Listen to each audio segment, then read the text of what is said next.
Hello, and welcome back to Redefine Parenting. I'm your host, Veenu Keller. I want to welcome you to Spanglish World Network and Her Network on Zingo TV, channels 250 and 251. Please remember to download both Zingo TV app on the respective app stores on iOS and Android devices. While you download, make sure to rate and leave a comment. The app is free.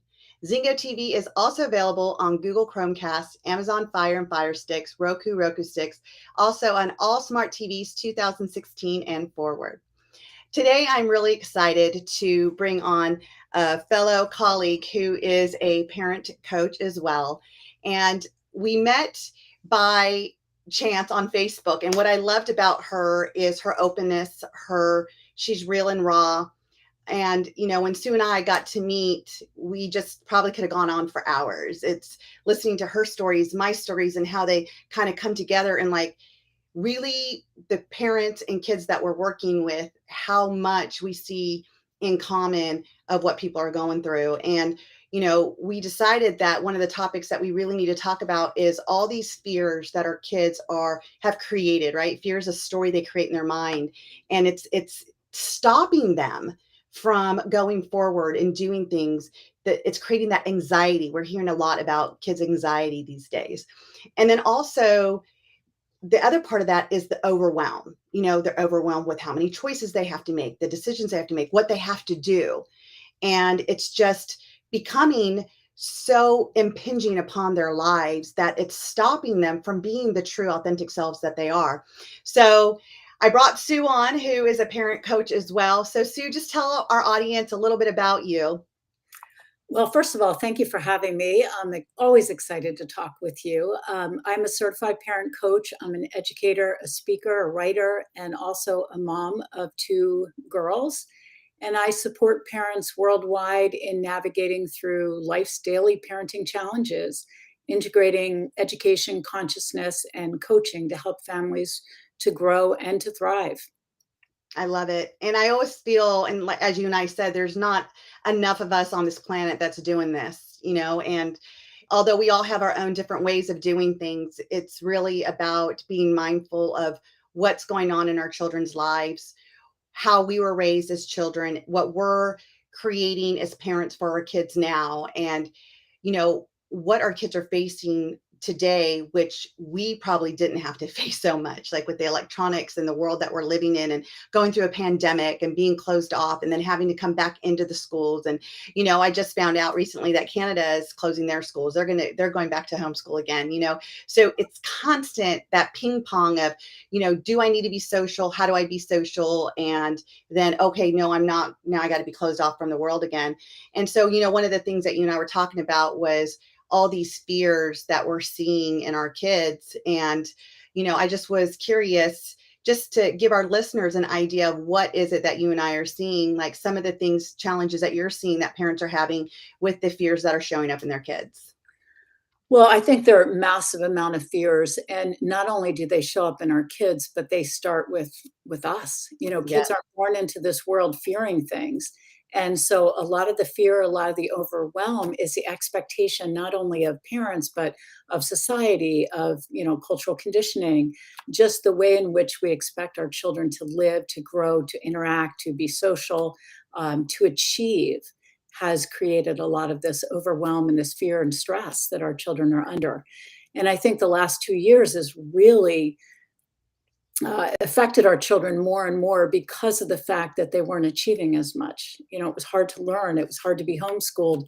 It was hard to learn on Zoom, and most kids weren't really engaged as much as they might have been and might have been able to learn in a school setting. So, I think it's really looking at the parameters for each child in our family that we set up and look from an adult standpoint, a parenting standpoint, as how can we engage with the child in front of us in a way to support that child and to help that child thrive in the way in which that child needs to thrive. Not the way we want them to be, not what we want them to achieve, but what they're capable of, what works for them. We need I to vote on that a lot, in my opinion. Yeah, I agree 100% with all of that, and one of the key things that you said was kids aren't born into fear. There has to be something in their life that attributed to them saying, okay, that's not safe for me. that makes me feel unsafe. I don't feel like I'll survive that. I feel like that will kill me, and it sounds drastic, but this is what I'm hearing. It's the judgment from other people at school, it's the judgment from their own parents. And, again, and you said this, and it just resonates so much with the fact that, are we setting these expectations of what we want our kids to be, or are we listening to what they want to be? Yeah, exactly. And I think it's really important to raise the child in front of you, not the child that you wish you had, you thought you had, or you hope you have, but the child that truly is there with their strengths and gifts that they own to be able to shine in their own way. And, I just from my own raising of my two girls, I expected them to have friends and I expected them to be really social and be part of the group and included. And when that didn't always happen in the way in which my expectation was, I felt disappointed. So, the energy that we bring to these things as parents and adults in these children's lives can really impact how they feel, how they look at it, their disappointment. So, getting to know our children better, helping them to learn skills to survive in this world and to thrive in this world are crucial, whether they're social skills, academic skills, coping mechanisms. But this is how we help our children through the overwhelm and the fear, is by sitting with them, connecting with them on their level, and helping them to navigate in the best way that serves them. Yeah, and I find it so interesting because, sometimes kids will say that they don't like, I don't like a lot of people around me. I don't like the kids in my school. I don't like my teachers. And we try to get to the bottom of, like, what is it that they don't like? And when it comes down to it, they're afraid. There's some fears that are surrounding them. And so we as parents are looking at it as, like, what is it that they don't like? How could I support them in liking it? What needs to change so they like it? How could I motivate them so they like it? And by asking the right questions, we get down to the fear of, I'm not good enough, the fear of, I am going to be judged, or I don't belong, afraid of being, ostracized from a group of people, feeling afraid of not being the same as other people or not being as good enough. And the truth is, if we can understand that for your child to say, I'm afraid, does not make them weak.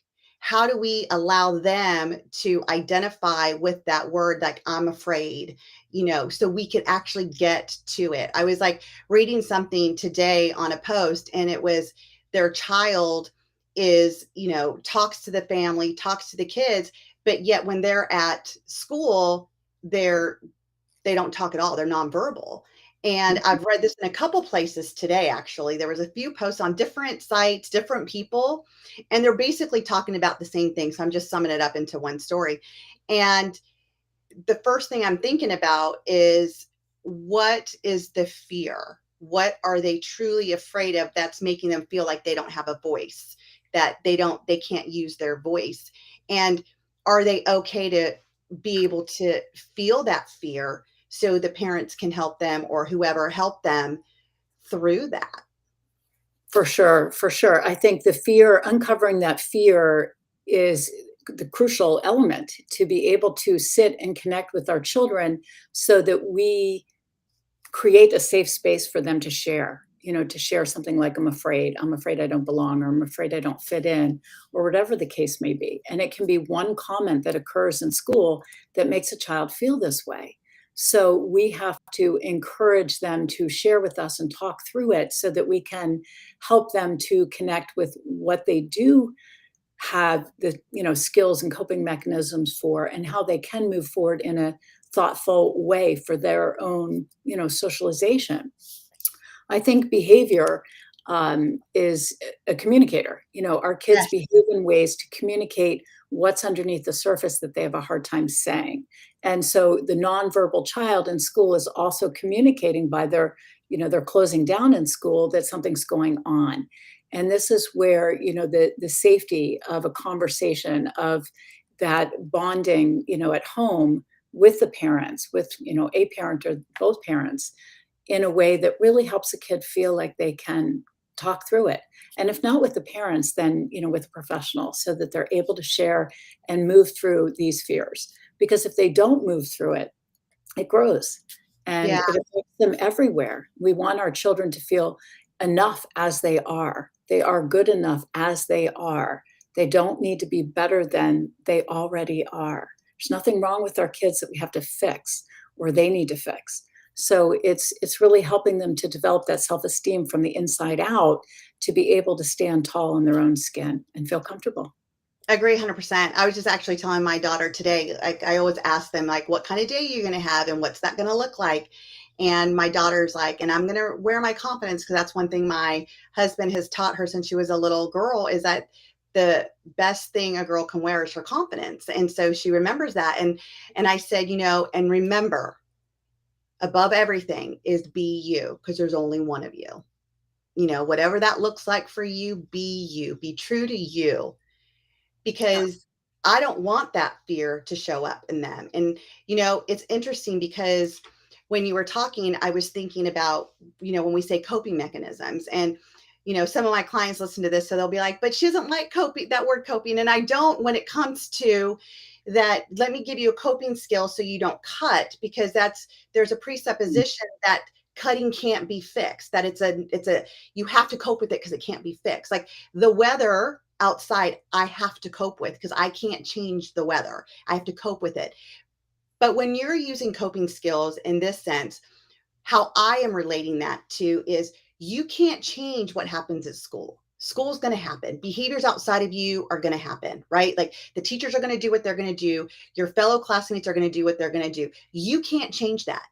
So you have to cope with it. You have to learn, what do you need to feel safe, because we can't change that environment. It is what it is. And that's where we do need to learn these coping skills. What does that look like for your child? And the other thing that you said, and I actually commented on it, is what happened at school that made the child have a fear? Like something, if they're okay at home, my hallucination is that they feel safe at home. They don't feel Mhm. judged. They feel they can talk to family. They could talk to their siblings. They could talk in their home environment. And if they're not talking at school, whether it's college, high school, middle school, elementary, doesn't matter what age, what happened to take their voice away? I say success leaves clues. So I'm always looking at my clients. What's their success formula? Their behavior, as you say, also leaves clues. So if it's only happening at school, what's going on? And to the opposite of that, I have a lot of families that tell me my kids act up at school, but at home they're fine. Mm, Again, what's the difference? yeah. Or they're acting up at home and they're fine at school. Well, maybe because school has, strict regiments, they're on a schedule, it's organized. And so their brain functions better in an organized fashion than being at home where it's kind of do what you got to do, just be in bed by 9, right? So Right. there's different types of clues, if you would, that we can look at. And it all goes back to this, though. What's the fear? Where do they not feel safe? For sure, I agree, of course, with everything you said. And I think, the other thing is the way we ask our children these questions to try to get to the bottom, the core element that's kind of getting in their way is crucial. If we ask in a way that they don't feel safe or they don't feel like we get it, we understand them, and we Right. want to help them, then they're not going to share. But questions such as, what do you find gets in your way at school? What are some of the things that you experience at school that you don't experience at home that are hard for you? And, these questions have to be addressed in a compassionate way, a non-judgmental way. Our favorite word, yours and mine, be curious. Ask in a curious way because it's very neutral and it doesn't make a child feel as if we don't understand or we, are judging them or we're quick to want to solve or fix their problem because it's not our problem to solve. It's our problem to, help our child solve in a way that serves them. And I think, one of the other things that's really important is as parents, we need to look at ourselves first. Oh, We need to look at how we deal with overwhelm. If we become overwhelmed in our life on a daily basis and we're having trouble dealing with that overwhelm and we're stressed and we're snappy and not very nice or whatever, yelling perhaps, then this is what our children experience as overwhelm reactions, right? They learn from us as the models in their life. And parents always say, well, my kids aren't really listening. They may not listen when you tell them to go do something, but they're listening to how you live your life, and they're watching how you live your life, and they're absorbing your energy. So even when you think you're not showing them how you deal with overwhelm or fears in your own life, because we all have them, they are seeing the energy that you hold on to in your life when things happen. So I think it is really important when parents come to me and say, my child is anxious or my child is very fearful, we have to really look first at what do we do with our fears? How do we show up for them and with them so that we can first create that avenue for ourselves that's safe, that's comfortable, and that's modeling a beautiful way for our children. I love that. And it's so funny because I was just in a realization yesterday with myself and working with my children. We were working on spelling words, and my twins, and I was working with the boy, and he was just like rushing through it. And when I would say you put an I, there's no I in it. He's like, I know. And I'm like, what are you rushing for? I don't know. I just feel like I have to rush. And all of a sudden, I was like, oh my gosh, that is me and my husband. Me and my husband are constantly rushing.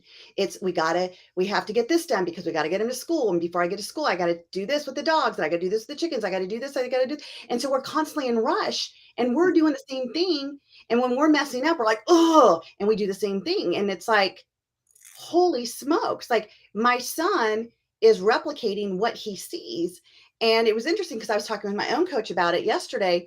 And she's like, well, what could you do to make it fun? Like, now that you're being aware and you want to change it, what could you do? And I love this because this is how I get to teach my parents. It's for me personally to go through it myself, Mhm. because I want to know what my clients are feeling. And I also want to know what's the struggle of being consistent. What's the struggle of follow through, right?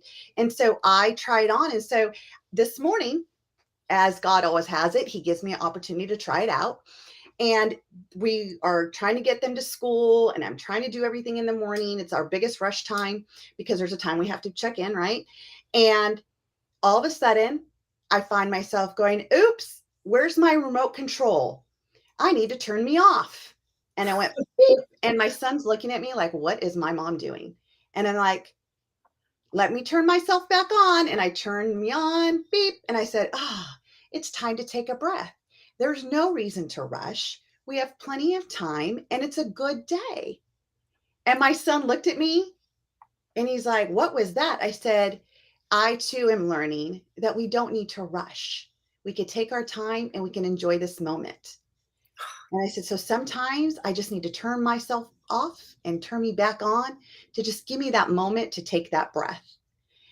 And I don't even have to tell him to do it, because the more he sees that, the more he's going to pick up on that too. Because, like you said, it's what they see us doing. And are we responding or are we reactive? And a lot of times we are in reactive mode. So our kids are in reactive mode. Absolutely. It's such a beautiful story. And in my mind's eye, I can see a week from now your child turning off the remote control and turning it back on, because that's what they see. They tend to imitate or take forward what they see in us and how we react. The quote unquote good, bad, and ugly. I don't really believe in those words, but I'm using them just to make a point here. And, I think it's really important for us to look at these children as our mirrors. They're Mm, mirroring back to us, where we need to grow, where we need to give more attention, our undeveloped selves. And, in that hurry, hurry, hurry cycle, we might not see it until we see our children hurrying in a way that causes them stress. So it's beautiful when you bring awareness to your moments in your life, for those parents listening, and you're able to tap into what you see in your children as their reaction to what's going on and how it might mirror back to you, how you lead your life. And it takes a lot of attention, right, to their every moment. Our children are our greatest teachers. We just have to pay attention. And through yeah. their eyes and through their behaviors, we can see how we can show up in a different way for them to be a better model. Yes. And And be better for ourselves too, right? you said it beautifully. Absolutely. It's, they're the mirror. Mhm. And, I'm in this another growth spurt where I'm like in my full awareness. Like, when I'm looking at their behaviors and I'm like, where did they learn that from? Because again, they weren't born with these behaviors. They are learned, and their body is reacting to the way it needs to in that situation to make it feel safe. And in reality, it's like I was telling my son, he said, when you take that moment and you're having that, you know, it's self-beating talk, like I'm stupid, I can't do this. What is he really doing is he's trying to give his mind a break from what it was doing to refocus so he can take that moment and get himself together, even though it's a counteractive way to do it. So, watching that, I was able to just, pick it up right away. And we're already starting to switch that because if we can start to take a breath and get out of overwhelm, or even if we go into overwhelm, because we're going to go into overwhelm, but be able to handle it in a more calm, maybe fun, playful way, what will our kids learn at this age and what will they carry on through their adulthood as well? Because whether we like it or not, there's going to be overwhelm. We have tons of things to do each and every day. We have time limits for some things, and there's other times that we don't have time limits where we get to relax. So it's finding that happy medium. It's finding that way where you're, like you said so beautifully, Sue, is kind of look at your own self. I had a friend that said, clean up your own backyard. It's taking the rake and the shovels again, right? It's time to clean it up again, because if you just take the time to just look at your children and their behaviors and say, what is it saying? What is it a replication of? And what is it that they really want in that moment? For sure. And I think that it's a chance for us to constantly do better.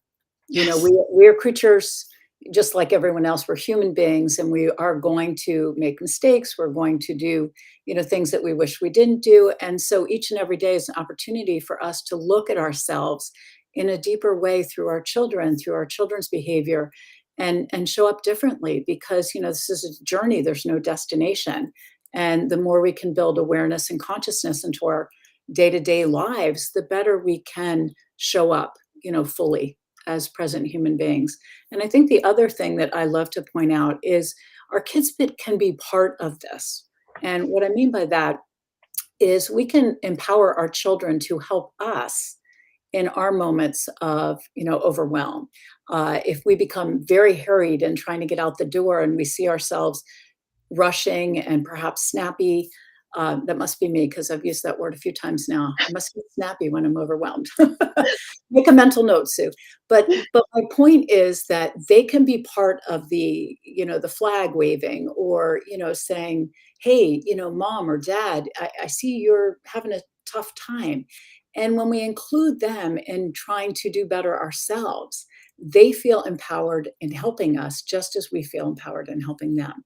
And Mm. I really think that this is a journey that we walk along side by side with our children.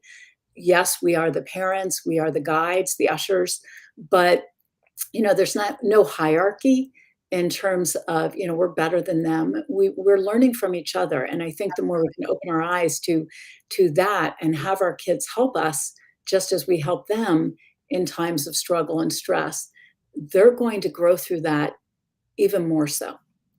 It also, just to play on that, it also gives them a sense of self-worth, that they're worth being a part of your solution. Yes. And, to take it one step further, today, when I was going through that opportunity to be that teacher to my kids through my own behavior, I then said, you know what?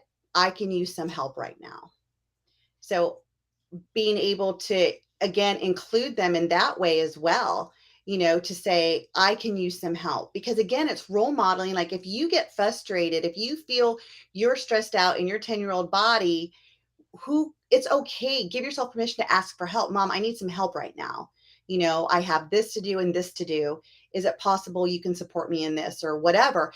Again, we have to role model that. If we do not show our kids it's okay to ask for help, how will they ever know that they have permission to ask for help? There's this stigma that I see a lot with kids, is that they try to hold it all in. They try to be the hero in their own life, trying to take on all their problems, take on what's coming to them socially in a world that my generation is just learning. It's a technology world now. The World Wide Web is a real thing, and what they're seeing is things we were never exposed to at that age of our life. And now they're taking it on and they're trying to process it. If we don't let them know that it's okay to talk to us, and I've said this before in my other shows, is how do we create that open, safe, and trusting space for them to speak to us and to know it's okay to just be able to vent to me or ask for help. And it's one of the things that I tell my parents is sometimes just ask your kids, like, okay, are you telling me this because you just want to vent about it? Or are you telling me this because you need my support on it? Mm. And some of my parents are like, that has been such a game changer in their kids' life, because a lot of the kids don't come to their parents because they don't want to lecture, and I put the quotes around that. They don't want to lecture from their parents. And as soon as they gave their kids permission to just be able to vent without the parents commenting on it, it opened them up so much. And what we started to see is some of the fears started to go away. The fear of not fitting in at school, because now they can talk about it, because they're not going to feel judged by their parents. They're not going to feel like their parents have to solve it, because kids don't want us to solve everything. They want us to listen. They want us to listen with compassion and validation, right? So just validating that you hear them is already volumes of, support for your child. I hear you. I understand. That must be difficult. Again, like you said, we don't have to fix it. It's not our job to fix everything for them. That's almost doing them a disservice, because if they have a problem and we walk side by side with them and help them through it and help them to fix it if they need to, then they are growing in their self-esteem and their self-worth and their, own belief in their abilities, as well as knowing we believe in them too. Our children don't need fixing. And I think that's a misnomer. I have a lot of parents that come to me that say, I need help. My kid, does this, that, and the other thing. And a lot of the things that our children are doing are because of us, because of how we react or what they feel from us. So I think, you hit such an important topic, which is listening. It's really Yeah, being silent and just listening and allowing our children the space. And I think we're modeling as well, because then when we want to share something with them, hopefully we have their ears too, because we've showed them how important those listening skills are. absolutely. And, going back to the topic of what they fear, one of the biggest fears that I know I myself go through, but kids go through, is the fear of conflict. They don't know how to deal with conflict. And it's that whole conflict resolution. And I was actually talking to one of my clients today when we were talking about, like, sometimes her kids fight. And for her, it's like, oh, they need to figure out how they're going to deal with this. They need to problem solve together. And, her husband's like, why are they fighting? Like, you got to calm them down. Like, what's going on? And I said to her, this is how they learn conflict resolution. Kids need to learn that not everyone's going to meet their expectations. And so it's going to create conflict with them. They're not going to meet other people's expectations, and it's going to create conflict with that person. How do you deal with conflict? Don't be afraid of conflict. Learn how to resolve the conflict. Learning what it means, what it looks like. And again, it starts at home. What's the conflict that we're facing right now? Okay, you did not listen to me when I said, pick up all your clothes off the bathroom floor and put it in your hamper. And now I'm yelling because you're not listening. So right there's the conflict. How do we resolve this? What has to happen so we don't have the conflict? And it's, if we could teach them now that conflict doesn't have to be bad. Conflict doesn't mean people are going to hate you. Conflict doesn't mean that you're not going to get your way. Conflict means that there's two different opinions going on right now and you guys are not in agreement. And how could you resolve it? Not solve it, resolve it. Beautiful. I think this is such a hot topic, because sibling rivalry, for one, can cause so many parents just to feel overwhelmed. Yes. And I think part of what happens to us as parents is we're reliving our childhood.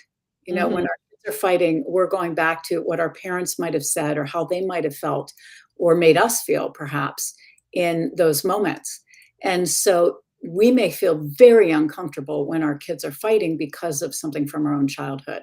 And I think that's where we really need to heal our own wounds and Yes. look at what those issues are, because it isn't, it is common. I don't even want to use the word normal. It's very common and it's very important, as you beautifully said, that our children learn how to resolve their conflicts, their disagreements now, however old they are. They need to learn. And I think we also need to model this in our own lives. So if we have a conflict with a friend, a conflict with our partner, whoever it might be at work, sharing that with your children or sharing that at the dinner table, if it's something that can be shared, and how you resolved it is a teaching opportunity, is Yes. helping your children to learn. And I remember years and years ago, one of my kids had an argument with one of my friend's kids, and she sat us all down in a circle. And this was new to me. I'd never seen this done before.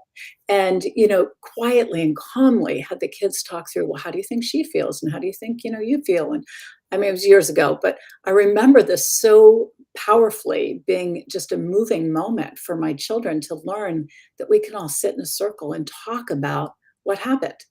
Sometimes that's helpful. Sometimes, if there's no bloodshed, I do share with parents, allow your kids to figure it out. Don't go running in from another room saying, oh my God, stop fighting, because they need to work through it. If there's no bloodshed, nobody's getting hurt, toys aren't being thrown at one another, then listen, listen to how they figure it out. Because if we give them the opportunity, in many cases, they do find their way through it. If we rush in, then the message we're sending is we don't believe you can do this, so we need to fix it for you. Right. Right. And another thing I was just thinking about when you were saying all this is, you know, when children are young through development, the world revolves around them. They're very selfish. We have all had our selfish moments where this is my world and you have to help me. From the moment we're born and our parents have to take care of us, we rely on everybody else to do everything for us.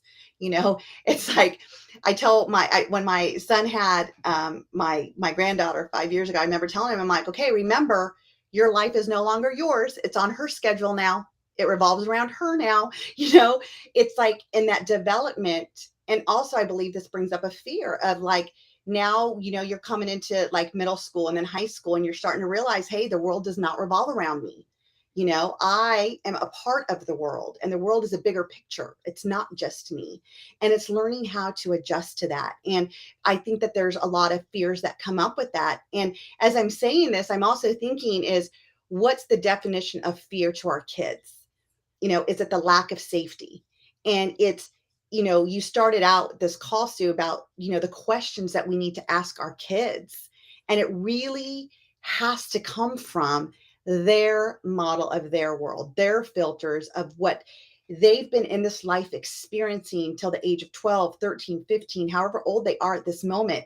And what have they brought along with them on those years of their journey that's created the space for them to feel unsafe around their peer group or around adults or, to speak in front of people.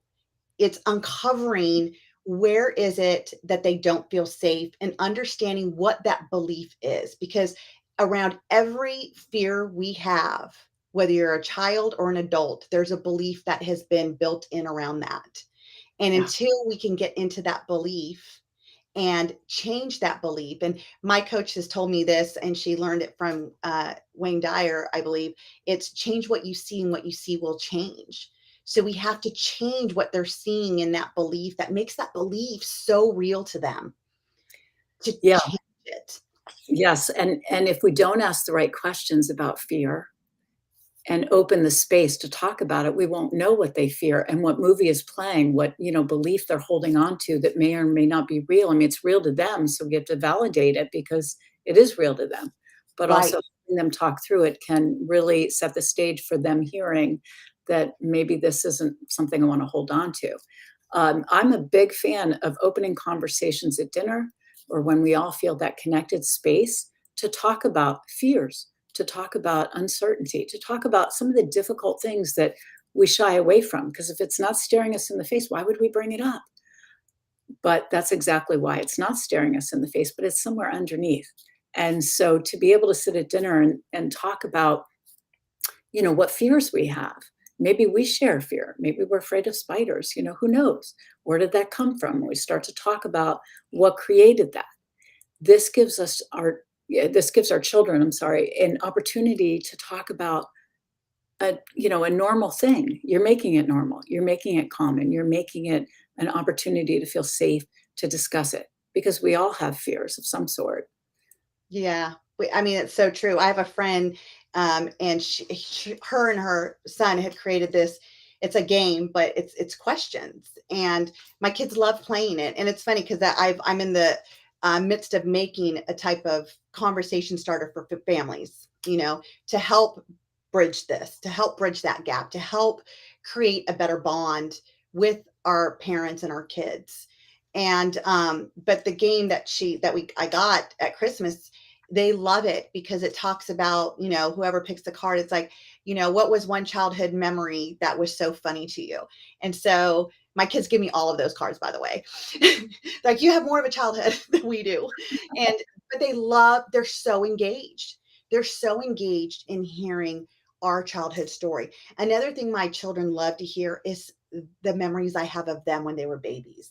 Like, they Mm, love hearing about when they were 2, or, I'll have a Facebook memory that pops up and I'll show them the picture. They're like, "Oh my gosh, what was I saying?" Because I was like capturing their first words in the video, and I was telling them, and I was like, "Oh my gosh, you do this all the time." They're like, "I did? When did I do that?" And it's creating engagement with our kids. It's creating more. And, my listeners who listen to my show, you've heard me say this several times. It's not just, how was your day? And just, oh, it was good, and you leave it at that way. Because, Sue, you and I were talking about, we've raised our kids, and now I'm in my second generation of kids, and looking at what I did so differently then. I used to say wrong, but it wasn't wrong. It's what I knew at the time to be right for me. But now I do it differently. And the old me would, "Oh, how's your day? Good." And I was like, "Oh, thank God, there's nothing wrong. Okay, what do you want for dinner tonight?" And now the conversation is, "How was your day?" "It was good." "What was good about it?" "Did you have any struggles today? What was your biggest challenge at school today? What was your win today at school? What was your magic moment? What's one magic moment you got from today?" Because I want to train their brain to start looking at different things of their day, dissect your day. We need to teach our kids to be present in their day, not just to wake up, go through the day, and get ready for tomorrow. We as adults, as you've been pointing out, Sue, need to practice this as well. Our kids see us. If we're just going through our day, rushing through it, as I've already admitted, and just getting through the day to just go to bed and get up tomorrow, that's what our kids are going to be doing too. sure. Yeah. And I love what you just shared because I think that making it a commonplace question, what was the magic part of your day? What was the challenging part of your day? Really helps our children to see that all days have different pieces. And how we move through those pieces is what makes us, experience the joy in the day or the magic in the day or turn it around. And so, it makes it commonplace. And, when I think back to when I was raised, my parents never said, did you have any problems or, what was the challenge you Yeah. experienced today? It was, how much homework do you have? You need to go do it, and dinner's at 6 and we'll see you then. It's time for bed, take a bath, whatever. But it was all almost orders of what I needed to do and the checklist as opposed to how I was feeling or what my experiences were and how I might want to share them. And so when we make it commonplace to share, again, I'm going to use these words, the good, the bad, and the ugly, all in air quotes, then we are helping them to see that there are different parts of our day we need to learn through and grow through and thrive through. But all days are going to offer us those opportunities. And I think also I find for a lot of families, it's very hard as a parent to step into this arena because we want to, as you said, say, how was your day? Good, great, and move on, right? Because there's nothing to deal with now. We can just move on. But that's brushing all the other things under the carpet because it's too hard for us to experience it with our child. The more we connect on this level with our children, the more they'll feel safe in sharing all sorts of things with us. And as a parent and, as a coach, I think it's more important that we keep this avenue open so our kids share anything and everything. It may be things you don't want to hear or you don't know what to do with or trouble, but the more they can share with you in a safe way, the more you can help them. You may need to go to bed and wake up the next morning to address some conversations after you think about it. But it's important that they have that avenue to talk freely with you and not be afraid that, you're going to discipline them immediately when they share something that's tough. Yeah. Yeah. So I want to just, kind of in the next, we have about 10 more minutes, is, really hone in on some of the things that our parents are sharing with us of fear. Like, I know for me, two of the biggest fears that I get from the kids, and I talk to the parents, and I know you do the parents, and I do parents too, but I do a lot of the kids. And it's, they're afraid to be alone. That's one of the biggest fears I see, is like loneliness, not belonging. And the other fear is, probably the biggest one, is judgment. They're afraid of being judged, being seen for who they're not being able to be themselves. Like, those are probably the two biggest fears that I see, amongst the spectrum of what are kids fearing these days that's creating their anxiety. Is there anything different that you see, or what are you seeing with the parents that you're coaching? No, I think you hit probably two of the biggest things that are happening right now, currently in our world is those two things. They're extremely anxiety provoking in our children and anxiety provoking in our parents. Absolutely. Absolutely. And I mean, I'll go back to what you said. It's, and I have this in my 6-week course, Crack the Code to Parenting. On week 2, it's about letting go of the baggage, letting go of your baggage of, and I shared this with you, Sue, when we had talked, is that the way I raised my boys was through my baggage of no self-worth, no self-esteem, no self-love. So, you can only imagine a person who doesn't have any of that. How are they raising their kids? A lot of blame, a lot of shame, a lot of dictation, dictatorship, versus the democracy of sharing. What do you want? What would look good for you? Who cares? This is how it has to be done. I don't want people not to like you. Like, it's projecting my fears on them, which gave them those fears of judgment, low self-worth, low self-esteem. And, I'm glad that I've gone through my own healing process, that I do truly have learned how to love myself and like myself, and I'm able to pass that now on. So again, I think you hit the nail on the head when you said, with us parents, what are we need to do a self-evaluation. Do we know our worth? Do we know, how do we feel about our self-esteem? Do we love ourselves? And how are we projecting that onto our children? And because I can say, I've worked with kids that have that self-worth and self-esteem, and they don't have that fear of loneliness. They have their group of friends. Their friends have the same values as them. They don't fear of judgment because, again, they have their group of friends, and that's all they really care about. So I get to see the difference. I get to see the difference of these kids who fear that and create that anxiety. And one of the strategies I give, because I want to go into strategies for our listeners, is that I actually start going through the meaning with my kids. What does it mean if someone judged you? What would they say? What would you hear that would make it feel like judgment to you? Okay, they say that about your clothes. And what does that mean to you? What are you making that mean about you? Like, I literally go through questions to dissect it. So I come in with no preconceived notions of I need to fix it. I come in with the curiosity, as me and Sue like to use, be curious, not critical, so they don't feel judged in that moment. And I also want to know, what does judgment mean to them? Is it tonality? Is it the words? Find out and get curious with your kids to figure out what really are they fearing. Because what it will come down to, what I have always seen, is that I'm not enough and no one will like me. Yeah, and that's a very heavy weight to carry around. I'm not enough and no one will like me. Yes. I agree with you. I think that we have to be curious about what it means to our children, not what it means to us. I mean, we do come in with preconceived notions about judgment because we all judge. I mean, human beings judge. And, until we really look within and clean up our own landscape to realize that judgment is projection, it's it's hard to say, don't judge. We shouldn't judge other people or tell our children that's not nice, that other people are judging. We need to really get to the root of what it looks like for the child, how it shows up, what it makes them feel, Mm. and where it takes them. Yep.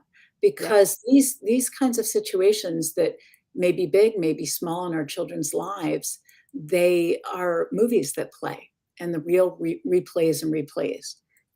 So, it's even asking questions. What do you think you need in order to not feel this judgment, Yes. not be part of this arena? Mhm. Same thing with loneliness. What does that look like? What does it look like to be alone? And I agree with you. We almost need to forget all our definitions when we show up for our children and ask these questions in a way that just is all about learning from their perception and their perspective, because they're not wearing the same glasses as we're wearing. Everyone sees this differently. And so, what's the unique way your child sees what's happening in their life? And how can you help them through that by asking, what do you need in these situations? What would help you not to feel alone? I mean, maybe they have 5 friends and they wish they had 6. I mean, sometimes in a child's life, it feels so big. And when we start to talk about it with them and really listen to what they're saying, they're realizing, not us, they're realizing it's not as big as it felt or as Yeah. it's originally in their head. Because once we talk about what's in our head, it has a different feeling. Mhm. It does, it does, and some other questions I would, you know, add to that is, how would you know that you are enough? How would Mm, you know? How mhm. would you know? Because that's the thing is that, coming into this years ago and working with families for 23 years, when I would talk to kids, it was like, "Do you like yourself?" "Yeah, I like myself." "Do you love yourself?" "Yeah, I love myself." "Okay, what does that look like?" They're like, "What?" "What do you mean, what does that look like?" I mean, I don't know, and that's exactly what I would get all the time. And what I realized it was, I use this example as a metaphor to parents. I said to my parents, I say, if I told you to close your eyes and imagine a rose, and let's act like you've never seen a rose. You don't even know a rose is a flower at this point, right? But I'm telling you to hold the rose in your imagination. Tell me what it looks like. What does it feel like? What does it smell like? What do you tell me? You don't know. You don't know. But you might say, "Oh, yeah, I know what a rose is," because you've heard it and you know that the rose is something and you don't want to sound dumb, right? You don't want to be judged that you don't know. So you're going to go ahead and say, "Oh, yeah, yeah, I know what a rose is." "Okay, well, tell me what it looks like." I don't know." "What does it feel like?" I don't know." And that's what we're doing with this self-worth, self-esteem, and self-love. Because I can ask my parents, I'm like, "Well, how does your kid feel about themselves?" "Oh, well, they like themselves." "Okay, well, how do you know that they like?" "Oh, I ask them." And they say, "Yeah, I like me." And then when I start coaching the kid, they have no idea. It's like, again, they felt like they had to say, "I like me," because that's the right answer, because kids don't wanna be wrong. They don't wanna disappoint. Right. But when You you know ask the parent the same question, Right. oftentimes the parents don't feel a sense of worth or enough or that self-love.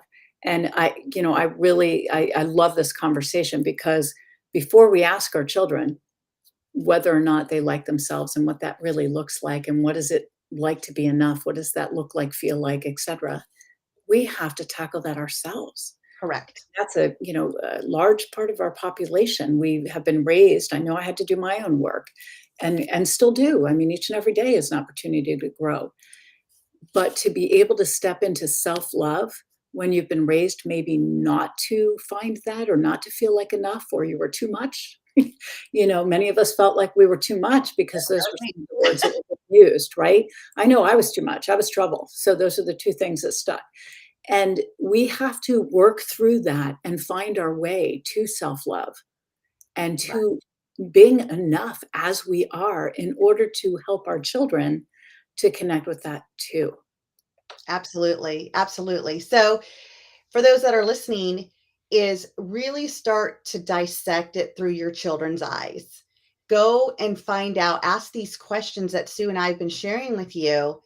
because it will help you understand what's through their filter. What are they seeing? Because we as parents are not their only filter. They have so many filters from the internet, from their social realm, from their teachers, from their church pastors. There's so many influences, because all influences give your kids an opportunity to influence them. And they can only be influenced when we're not judging. You cannot influence anyone if you're judging them. So it's letting go of any judgment, any feeling you have, and just being an open, I call an open vessel, right? Like an open mind to just say, what does it mean to you? And not wronging them for what they're telling you. Not, are you sure that's what, not, I don't think that's what you were feeling. No, if that's what they're saying they're feeling, then go with it. Yeah. Go with that.